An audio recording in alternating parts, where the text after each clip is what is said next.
Today, we are among firearm royalty, so bow your head. We're going to be exploring some patents by the greats like John Browning, John Pedersen. We're going to be knocking around with some other patents from some not so familiar names like Garrison and Howland. We're going to be going right back to the roots of pump action shotguns, right to the beginning. And we're going to tell a story. It's going to lead through 2 world wars and come upon a shotgun still produced to this day, whose lineage can be traced back to this Remington right here. Come on, let's go.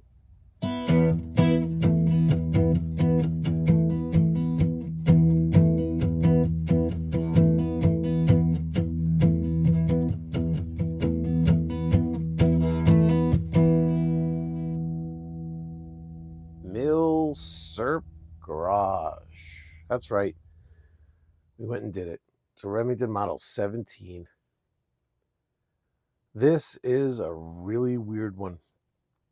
So we did the Model 12, the Remington Model 12 video with the Model 121 update. And we figured out what was wrong with it. We fixed it. We really delved into that Pedersen design. It just got us talking about Pedersen and talking about John Browning. And I just had mentioned that this was just one of those examples that Pedersen and Browning both worked on. And yet it turned out to be one of Remington's just black sheep. It's not even this. You can't even find this gun in Remington books. Specific Remington books skip it.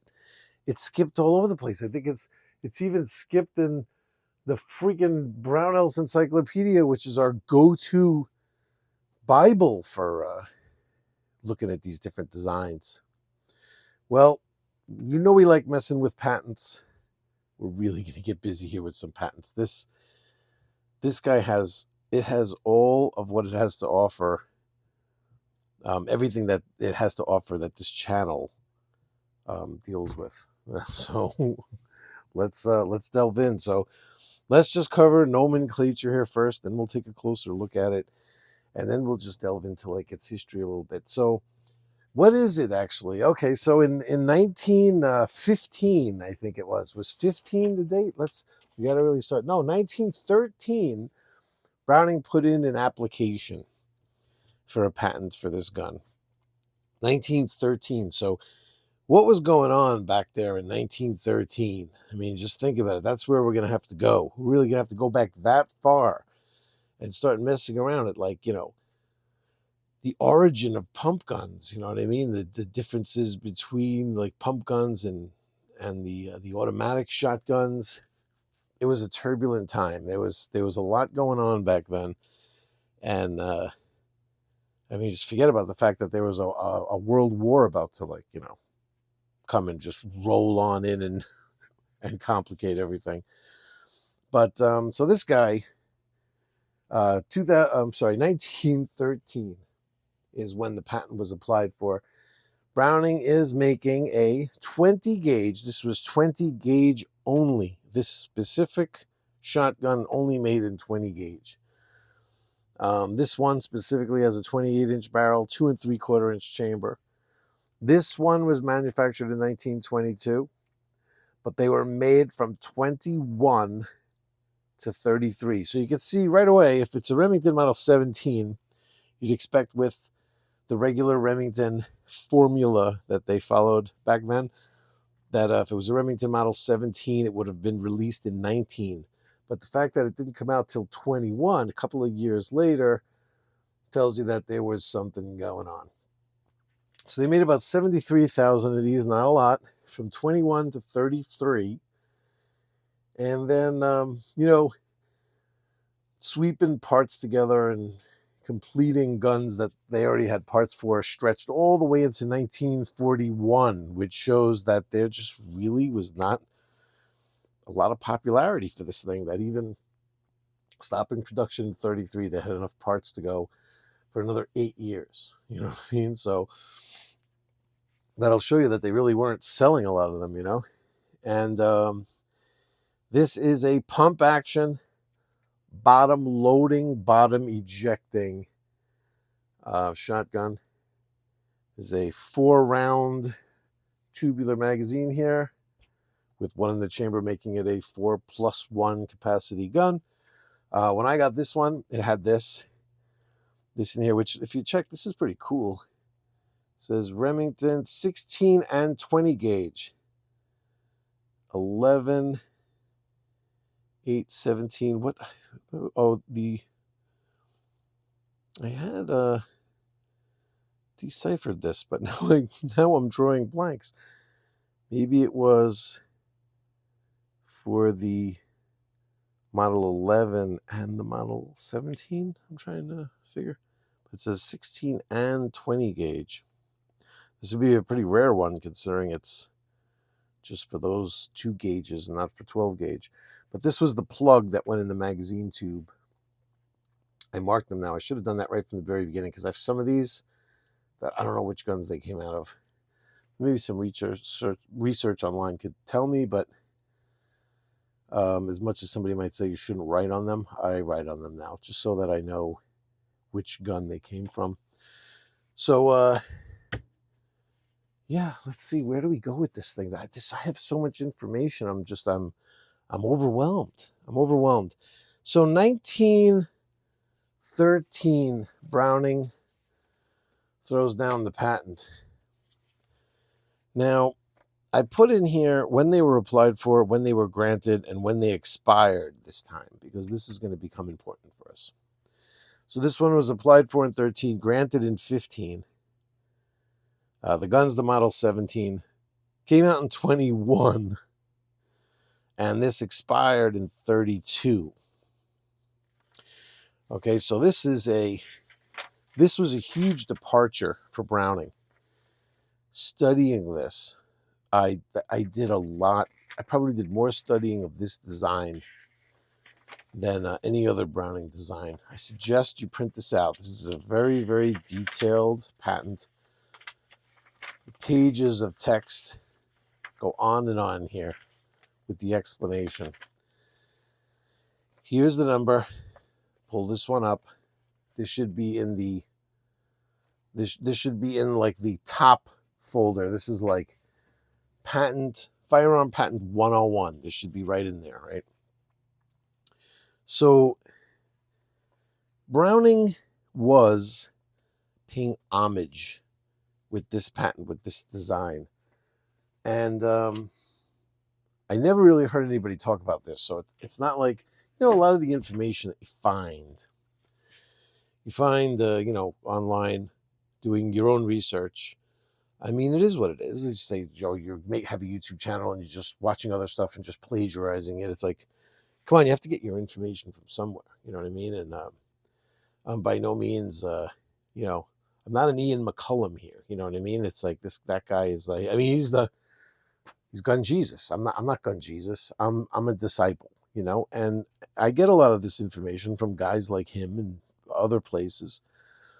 But I just couldn't really find anything on this gun, on the design and how this all came about. So I had to really do a lot of my own legwork here is what I'm saying. So I earned this one, But we'll take a closer look at it here. So it's 20 gauge, nice thin barrel.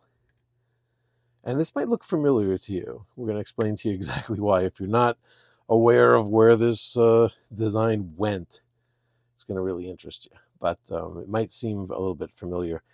And again, we don't have a loading or ejecting port on the side here. It's all taking place here through the bottom.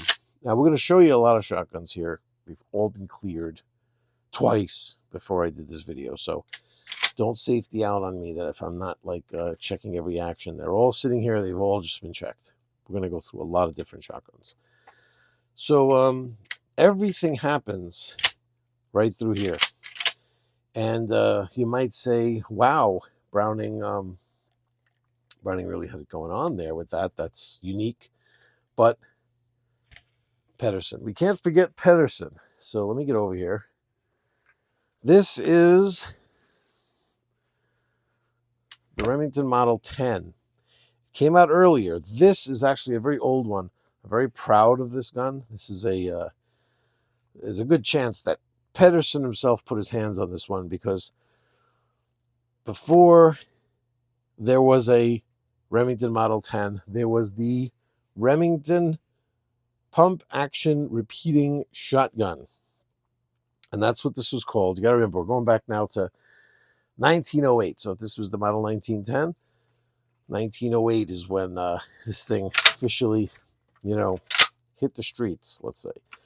So, yeah, I mean, we see the flapper here. This is the Pedersen design. I got some extensive videos on this particular gun if you want to go check them out when this video is over. I'll link to one of them down there somewhere, whatever. But for now, stay with me. The Model 10 was Pedersen's first, and we see there's no ejection port, loading port on the side. It's all happening through the bottom in Pedersen's way. And I think Browning. So now, the reason why even Pedersen came out with this was an answer to an even older John Browning design. So let's see. I'm sure this is a lot. It's very easy for me to get confused here. So this was the Winchester 1893. Okay. The John Browning design. This is an 1897. This again is super. Let's get the 17 out of the way here for a second so we can get the 10. This is an old. This is a 1908 Model 10. And this is a very early 1897. Now that we have loading ports, I guess we should be going this way. So the 1897, this was known as the greatest pump shotgun ever. Winchester design. Browning's Winchester design.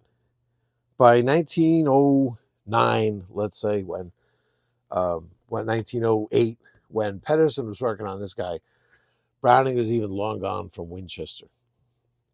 He might have even been, and he was putting together some really cool Remington designs. Got the Remington, was it the 1908? Is that what that thing's called? The Remington 8? That was John Browning's long recoil rifle, right? He was there messing around with them. And plus the A5 that Winchester didn't want, the automatic shotgun, right? Remington was buying that.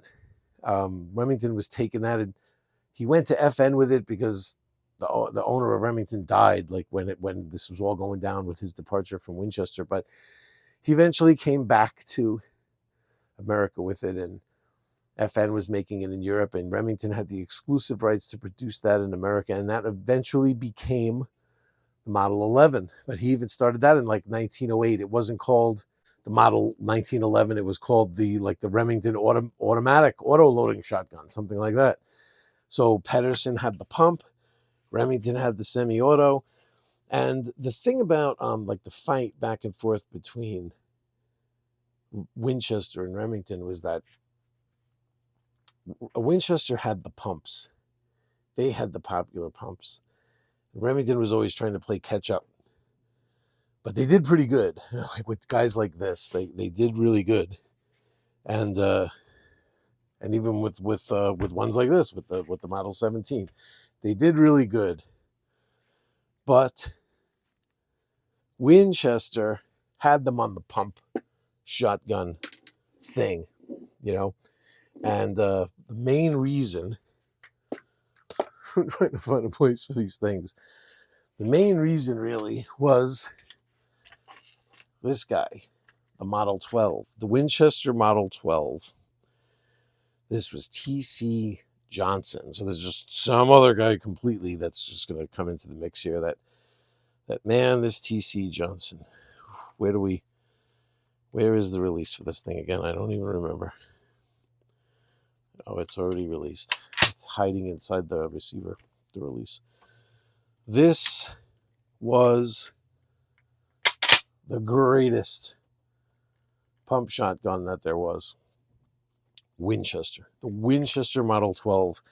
And Remington was really trying to come up with a better pump action gun than what Winchester was offering, which was going to be really tough because the Winchester was based on the John Browning design, on the 1893, on the 1897. It was based on that. So good luck with that. We're going to deal with, in other videos we've dealt with, and we're going to deal with in the near future, Winchester trying to catch up to Remington's auto-loading designs, which the A5, the John Browning design, the Model 58, was that the 58 that we just recently did? The 1100, all of the Remington auto-loading designs, all through history, from the turn of the century on, Winchester was constantly trying to play catch-up. But this was Remington trying desperately to compete with the Model 12. That's the reason why they came out with this thing, And I don't know. I don't think they were all that really successful. In the 30s, everyone was trying to beat the Winchester Model 12. Everybody. And Browning, he might have come out with basically what was the first pump action shotgun with the 1893. I know it's not the first. There was a Spencer and a couple of weird French guns. Like, there were other people experimenting with pumps, but it was Browning that came out with one that worked. You know what I mean? That was like, still works today. You don't see any of those other ones still knocking around. Spencer guns aren't still knocking around. Those things all fell apart. But I go shoot trap with my 1897. It's like a 1901 vintage gun, and I'm shooting trap with that thing all the time. 30-inch barrel, full choke, 2 3/4-inch chamber, and it shoots 20s. It smacks them. Browning really had the best design.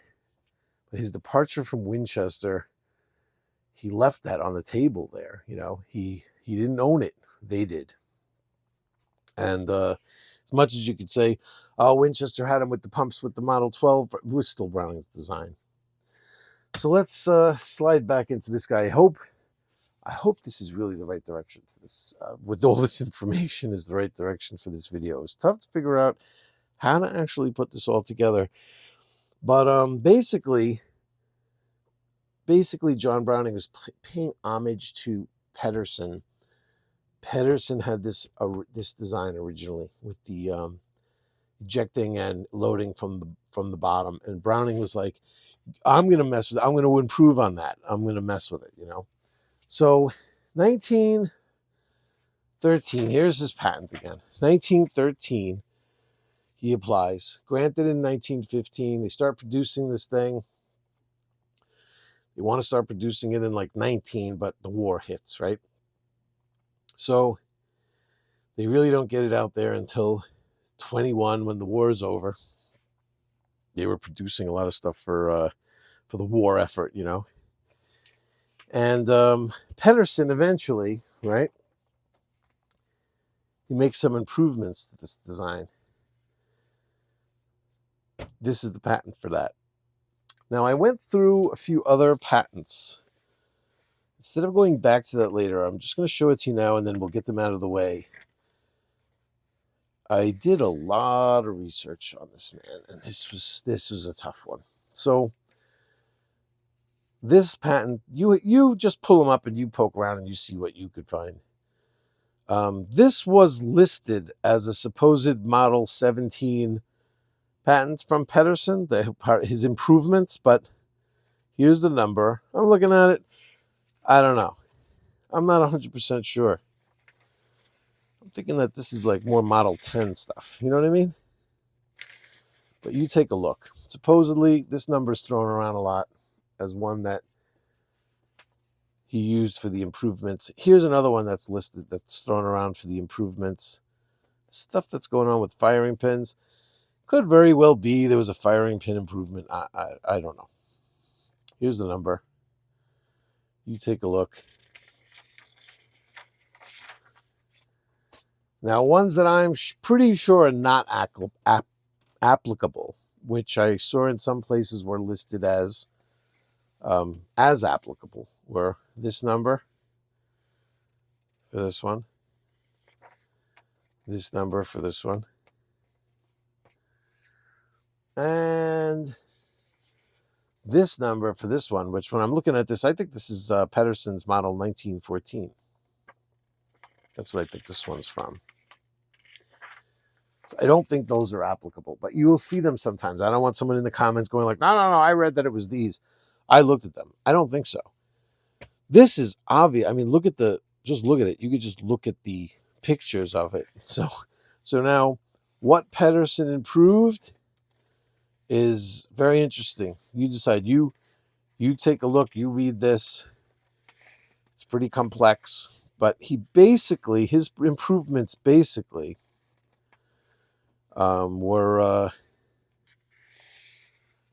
had a lot to do with the firing pin and the disconnector, like the safety, so that like when it was out of battery that it wouldn't fire. I don't know. It's like he might have adapted some of his Model 10 patents, which is what makes this research difficult, is because he might have brought in some of his Model 10 ideas into this. So you look at this and you go like, oh no, that's Model 10 stuff. And it's like, right, but that he made the Model 10. So it would only make sense if he tried to adapt some of his ideas over to this. But this one right here, I am almost 100% sure that this was Pedersen's contribution to the Model 17. Now, let's pay close attention to when it was filed. It was filed 8/9/17, granted 10/7/19. This is before production, right? But this pushes the expiration, because it's later. This pushes the expiration of this to 36. 36. That's an interesting number, because let's just say you wanted to wait until this patent right here expired. Let's say you like, this is a great gun. Remington's hardly doing anything with it. They hardly even sold any of it. I'd love to take that from Remington and make something out of that. I think we can do that. When would you be able to do that? Just from looking at these patents, I would say you'd be able to do that in like 1937. 37. Let's remember that number, 37. So let's move on a little bit now. Let's take a look at, where are we going with this? Let's take a look at its function here. I'm going to show you some shooting. I shot a couple of rounds of trap with it, and I'm going to show you some function. But before we get into, I'm going to leave you hanging on that a little bit just to think about it. And let's take a look at its function. So let's just say I'm a trap shooter. Okay, I'm not really a hunter. So let's just say we're going to do some trap shooting with this thing. Let's just throw something up on the table. I'm going to be doing a video again on this guy, reintroducing this guy. This is the Springfield Model 67F in 20 gauge. I just wanted to have a 20 gauge up here. I don't have many 20 gauges. I'm not really that good with them. I don't really shoot that good with them. So I don't really have that many, but we got this guy, and I'm going to bring it back for a video soon. Somebody asked, how come you never talked about the patents on this thing? You always talk about patents. You did a video on this. What about the patents? The problem was that I tried to research it. I couldn't find anything. And then somebody called me on it in the comments, made me realize, all right, I got to do a little bit more work to try to get some patent information on it. And I got a little bit, so maybe I'll do a dedicated video. We'll see. Maybe it's just like an interim video between major videos. So with a regular conventional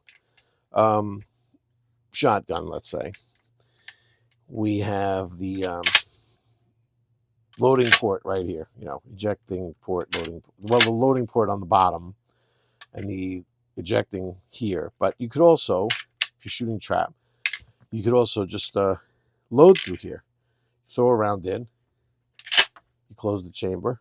Snap caps, by the way. You shoot, and then you eject the round.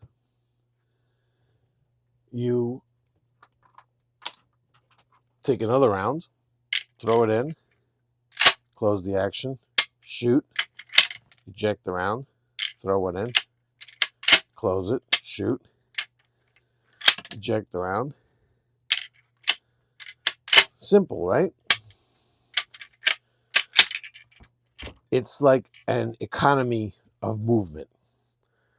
Close, shoot, open, load, close, shoot, open, load, right?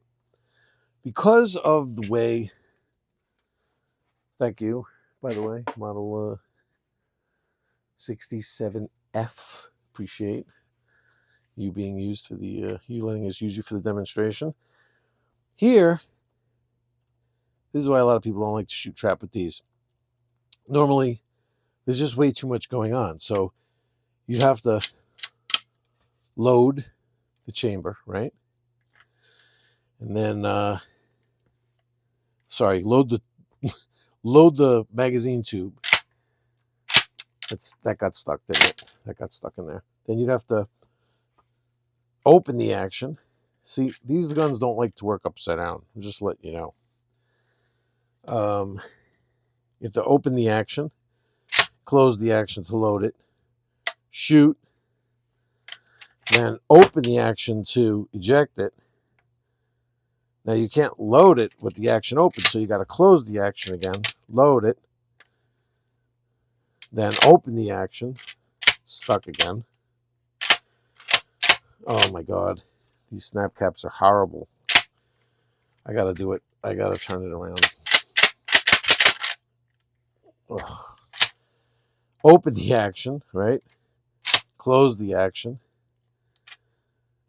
Shoot, right? Open the action to eject. Close the action again. Load the tube. So you see the difference? It's easier to show you just without even using the snap caps. What happens to these aluminum ones is they get chewed up on the rim here, and these tubes are perfectly the size of the rim so that the rounds don't rattle in there. Or it's very important, like the shell stops and everything.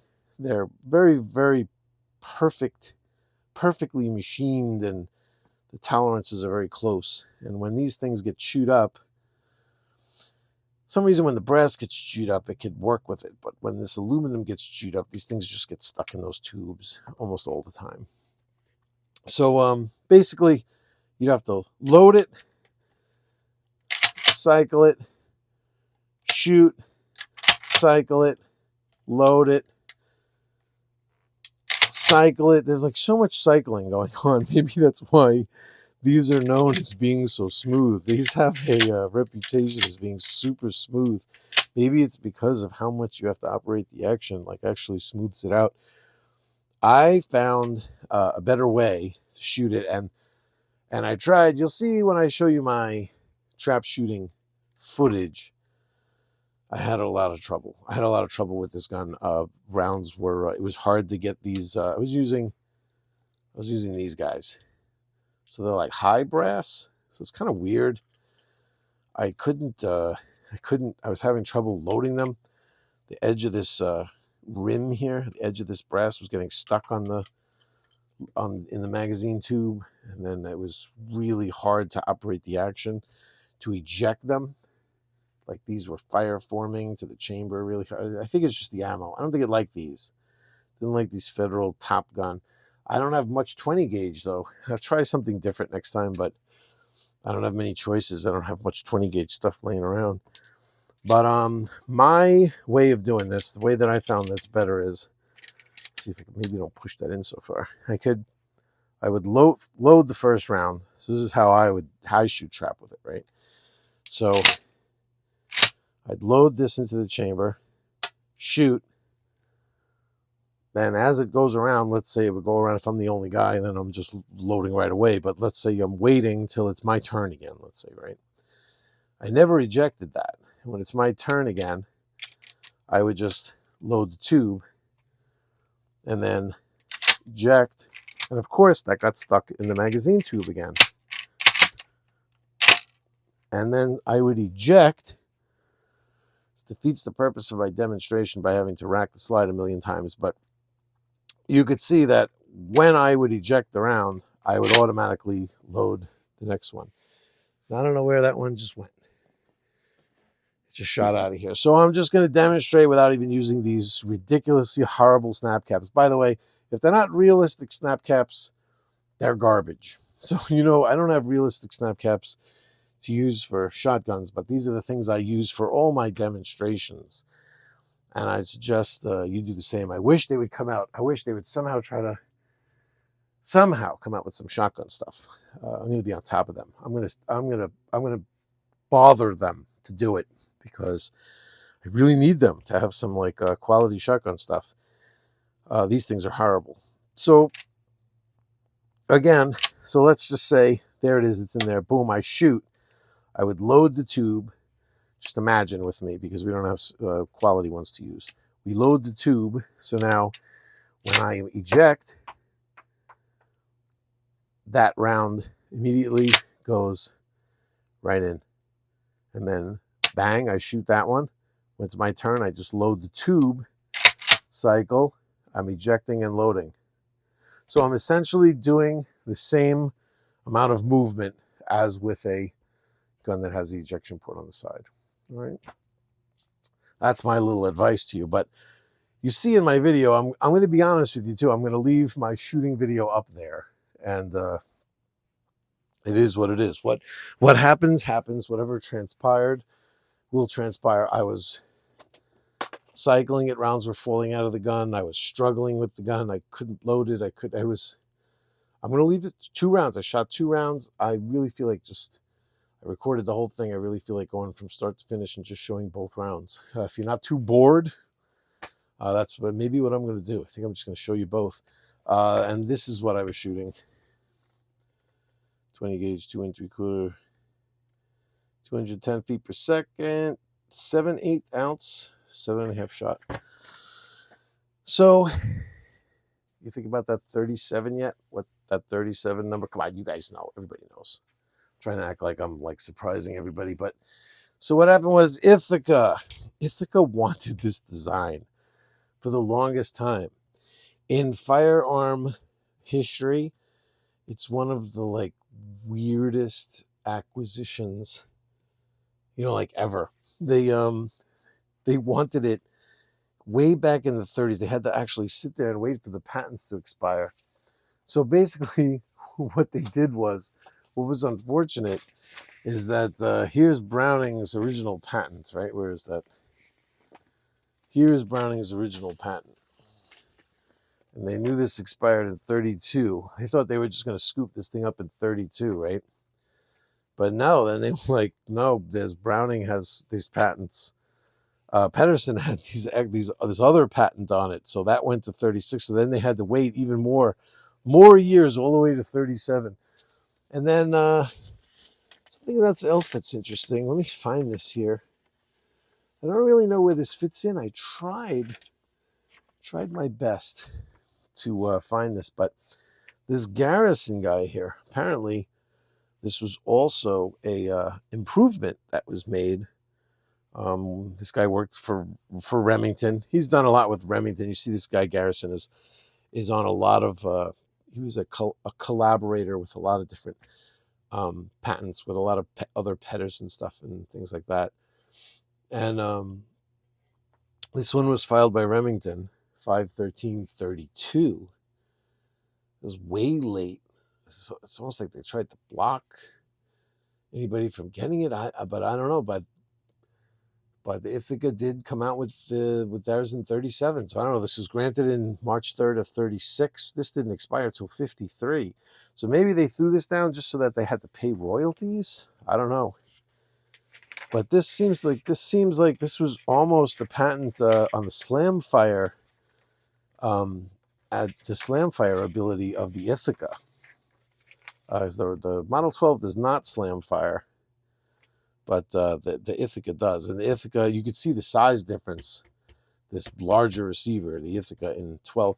Now the Ithaca, when it came out, was made in every gauge. I mean, this thing was made in 20, 28, 20, 16, 12. I wonder if the 20 gauge Ithaca Model 37 was the same dimensions as the Remington Model 12. That'd be interesting to see. I forgot. I was going to research that for you guys, but I forgot to look. It's pretty simple. Just look on Gunbroker for an Ithaca Model 37 and 20 gauge and see if it conforms to this side. You know, this, if it looks just like this one.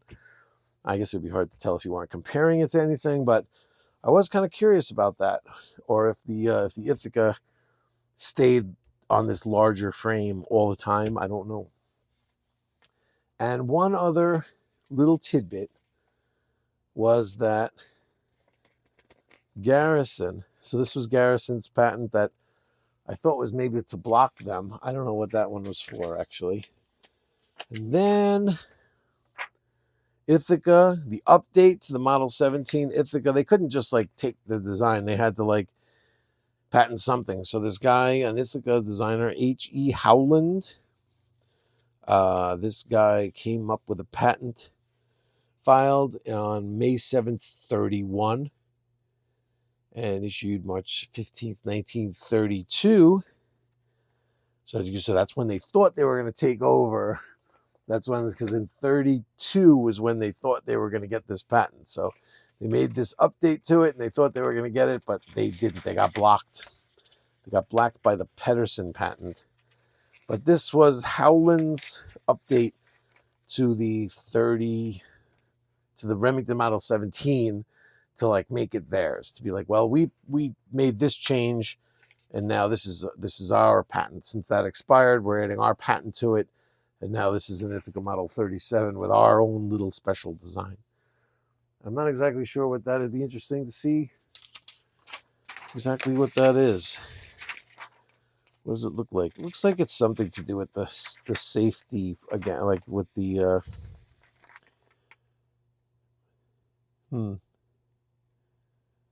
fairing pin breech block. Further development, improvement of the mechanism of the Browning patent 143, 170. Many of the parts being identical. Yeah, you don't say.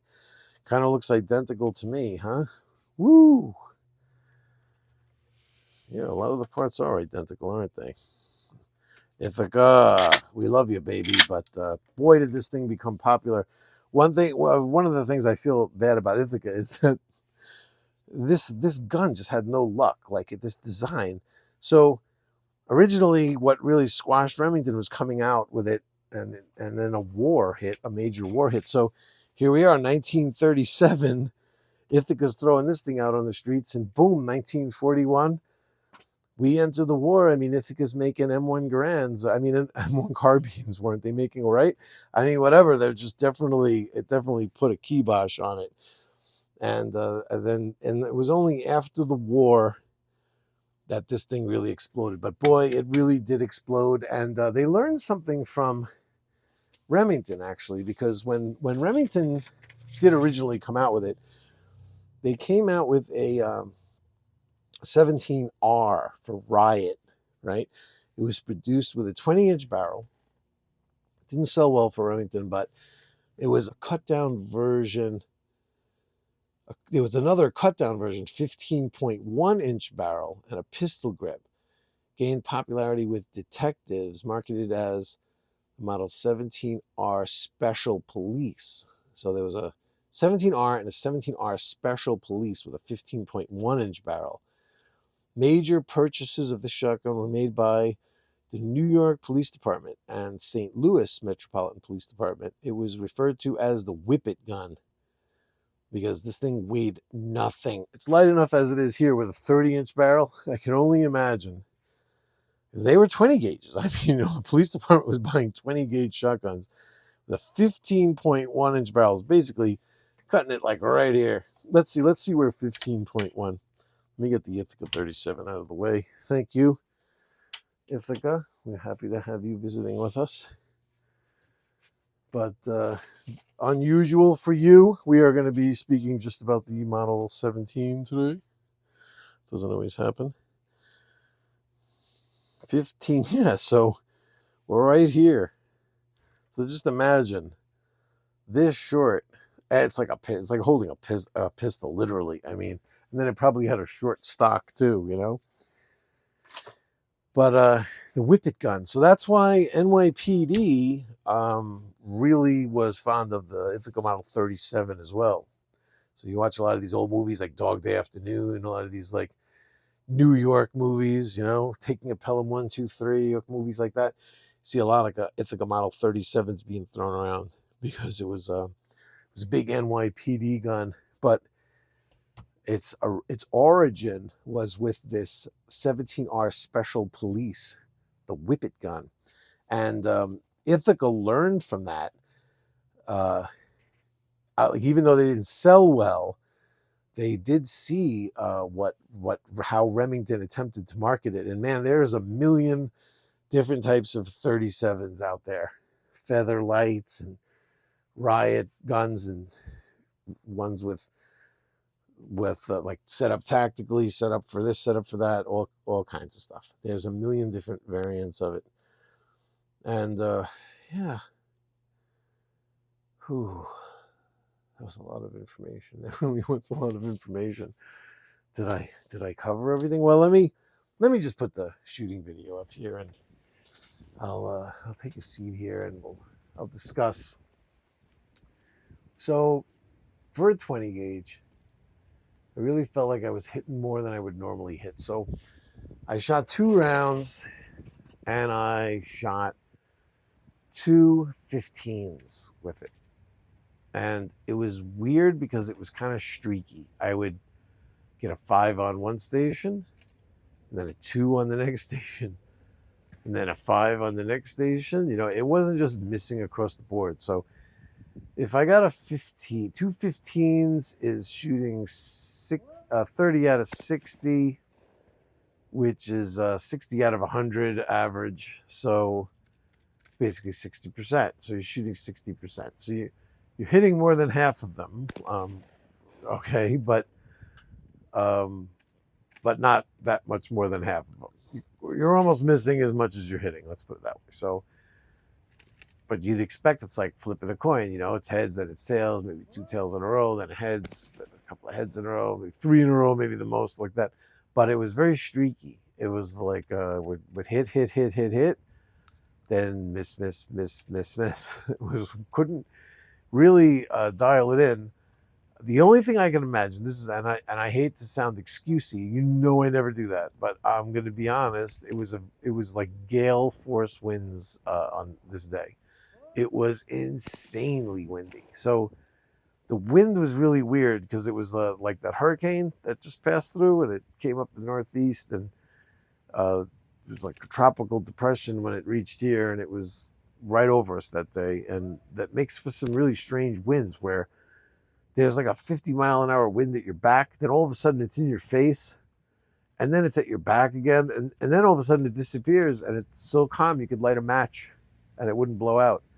And it's like that for 5 minutes, and then out of nowhere, boom, now it starts buffeting you from the side. It's like it was just crazy, just random winds coming from all over, and that might have something to do with it, why when it was calmer I was hitting them, and then I'm not even realizing that maybe not by me. The birds were definitely doing crazy stuff. You know, at some point during this, there were some weird things that never happened before. Like one of the birds came out, and it was the wind pushed it so low that I just choked on it. I didn't pull the trigger, and I just didn't do anything. It just came out, and I said to the puller, I was like, "Can I just get a buy on that one?"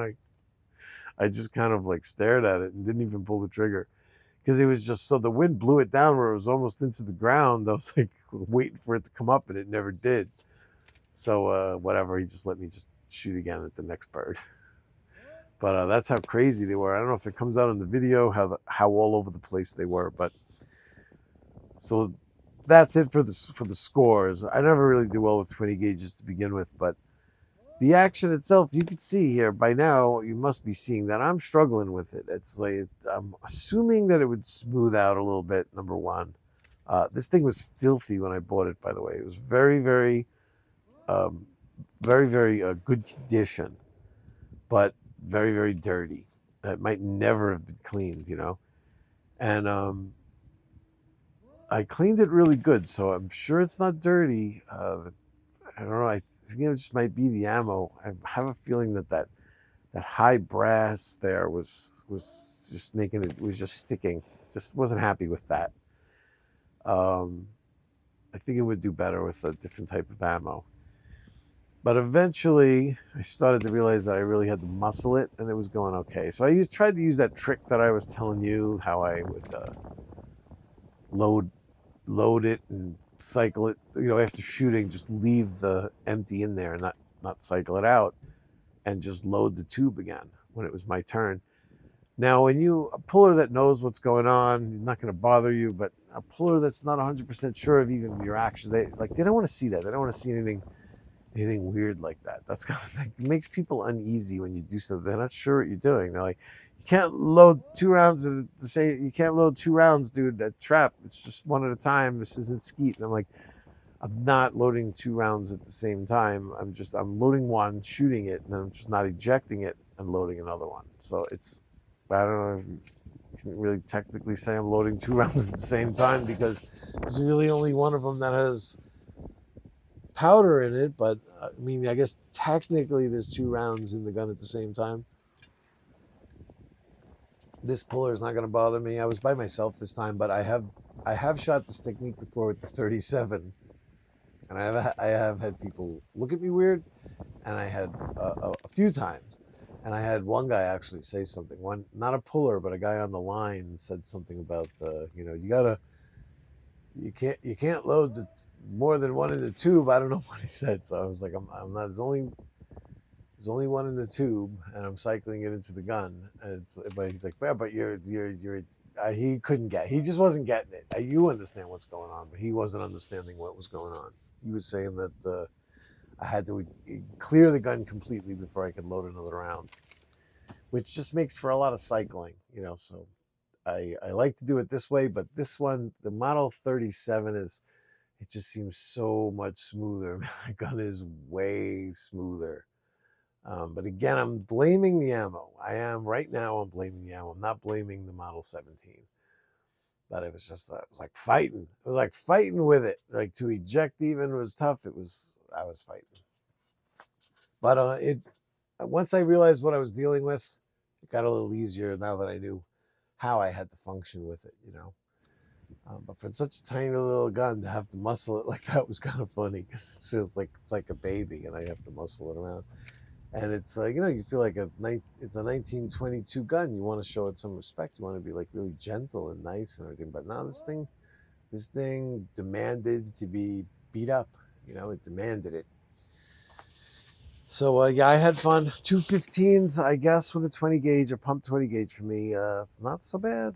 So this was Remington's attempt to compete with the Model 12. It's their attempt to compete with Winchester dominating the pump shotgun market with the 1897, which was still out there and still popular. But Remington coming out with the Model 10, Pedersen's design, it was all the rage to get rid of the hammer, cover up the hammers, just have a nice sleek. Back then, think about it, like there wasn't any receivers that were just smooth like that contained everything inside. No hammers, no nothing. You just pump. It's just a button to cycle it, and that's it. Everything was contained, hammer and all inside. And then Winchester followed suit with that, with the Model 12, which was basically taking Browning's design. T.C. Johnson definitely contributing a whole lot. That guy was amazing with that design and producing that. But basically using Remington's pump design. Man, these guns, aren't they? The history of them and looking at them from one to the next, whatever, it's just amazing, isn't it? I love it. And looking at these patents, you got a lot of patents now to mess around with and check out. And suggest you get to it and really look around and do your homework. I feel like my job is to lay some of this out for you, and and point you in the right direction sometimes. You know what I mean? That's what I feel like.